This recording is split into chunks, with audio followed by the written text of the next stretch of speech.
Hello student, आज की हम वीडियो में डिस्कस करेंगे आरडीबीएमएस सब्जेक्ट के अंदर जो टॉपिक है हमारा पीएल एसक्यूएल कर्सर्स। ठीक है, कर्सर जो है पॉइंटर होता है जो हमारे रिज़ल्ट को पॉइंट करता है। ठीक है, जो जैसे कि आप कोई क्वेरी करते हैं पीएल एसक्यूएल स्टेटमेंट के थ्रू, तो जो आपको रिज़ल्ट फाइंड आउट होता है वो with the help of cursor. ठीक है, इसीलिए a cursor is a pointer that points to a result of a query. जैसे कोई क्वेरी करते हैं, जैसे मान लीजिए आपने कोई डेटा को इंसर्ट किया, इंसर्ट इनटू स्टेटमेंट आपने यूज़ किया है, तो वो इंसर्ट इनटू से वो क्या हो जाए, एक रो के आपके टेबल के अंदर एक नई रो क्रिएट हो जाएगी, डेटा इंसर्ट हो रहा है। ठीक है, तो जो इंसर्ट जो डेटा होल्ड किया है इंसर्ट करने के लिए उस टेबल में, वो किसकी हेल्प से हो रहा है, हमारा कर्सर की हेल्प से। तो वो कर्सर क्या करेगा, उस पर्टिकुलर टेबल के अंदर क्या करेगा, उस रो में वो डेटा हमारा इंसर्ट कर देगा। ठीक है, जैसे अपडेट करना, तो हमारी कोई रो अफेक्ट होगी, चेंज होगा तो इफेक्ट होगी, या डिलीट करेंगे तो इफेक्ट होगी। तो ये जो क्वेरी है, तो जो क्वेरी से एसोसिएटेड जो हमारा रिजल्ट है उसको कौन पॉइंट करता है, हमारा कर्सर, जो कि हमारा पॉइंटर है।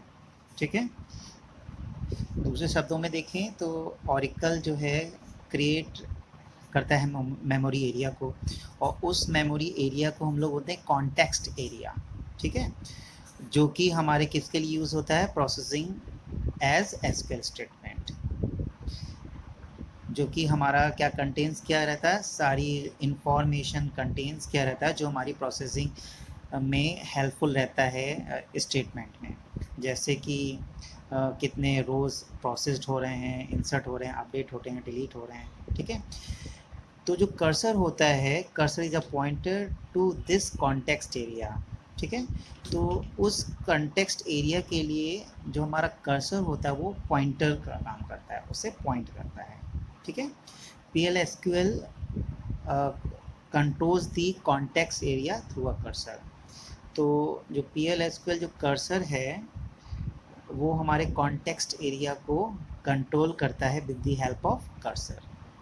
ठीक है, तो कर्सर हमारे दो टाइप्स के होते हैं, एक होता है इम्प्लिसिट कर्सर, दूसरा होता है एक्सप्लिसिट कर्सर। इम्प्लिसिट कर्सर जो होता है, जब आप ऑरिकल एसक्यूएल स्टेटमेंट को एग्जीक्यूट करता है तो ऑटोमेटिकली क्या हो जाता है, ये क्रिएट हो जाता है, उसको बोलते हैं इम्प्लिसिट कर्सर। जैसे हमारी इंसर्ट इनटू, अपडेट, डिलीट, जब स्टेटमेंट ये एग्जीक्यूट करते हैं तो ऑरिकल क्या करता है, ऑटोमेटिकली इम्प्लिसिट कर्सर को क्रिएट कर देता है। ठीक है, Oracle internally manages the whole execution cycle of implicit cursor. तो जो ऑरिकल होता है वो जो इम्प्लिसिट कर्सर की जो लाइफ साइकिल होती है उस इंटरनली क्या करता है, मैनेज करता है उस पूरी लाइफ साइकिल को।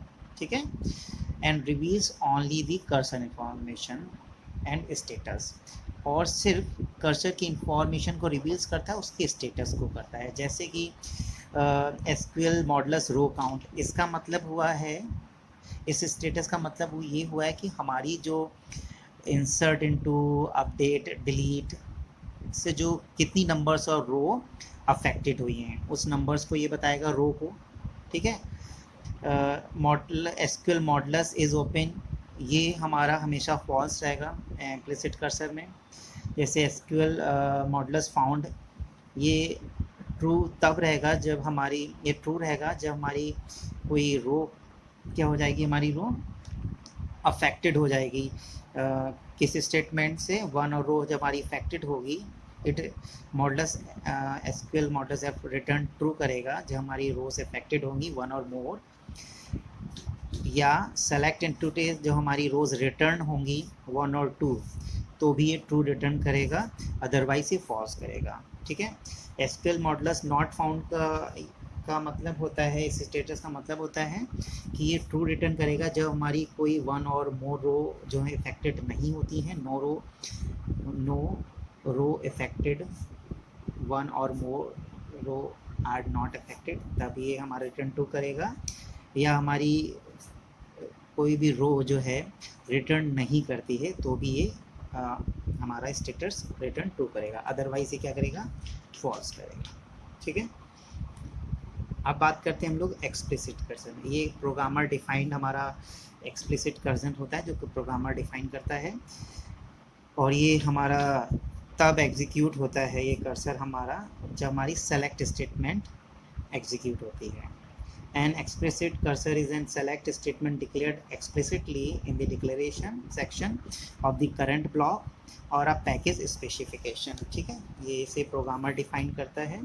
इसमें आपको हम सिंटैक्स के साथ इसे एग्जांपल भी कल डिस्कस करेंगे। जैसे इसमें पहले मेमोरी इनिशियलाइजेशन होगा, फिर एलोकेटिंग होगा, फिर ओपन, क्लोज, एम्प्टी, ये सब चीज़ें हम लोग कल डिस्कस करेंगे। For an implicit cursor, you have control over its execution cycle from open, fetch, close। ठीक है, एक्सप्लिसिट कर्सर में हम लोग कंट्रोल करेंगे एग्जीक्यूशन लाइफ साइकिल की हेल्प से। इसमें open, fetch and close state होंगे। तो execution cycle of explicit cursor, ये मैं नीचे सबसे पहले डिक्लेरेशन होगा इसमें एक्सप्लिसिट कर्सर की एग्जीक्यूशन साइकिल में, फिर ओपन होगा, फिर फैच होगा, अगर एम्प्टी है तो नो, अगर नहीं है एम्प्टी तो यस, और देन क्लोज हो जाएगा। इसको हम इम्प्लिसिट कर्सर को कल एग्जाम्पल के साथ और सिंटैक्स के साथ क्लियरली कल डिस्कस करेंगे।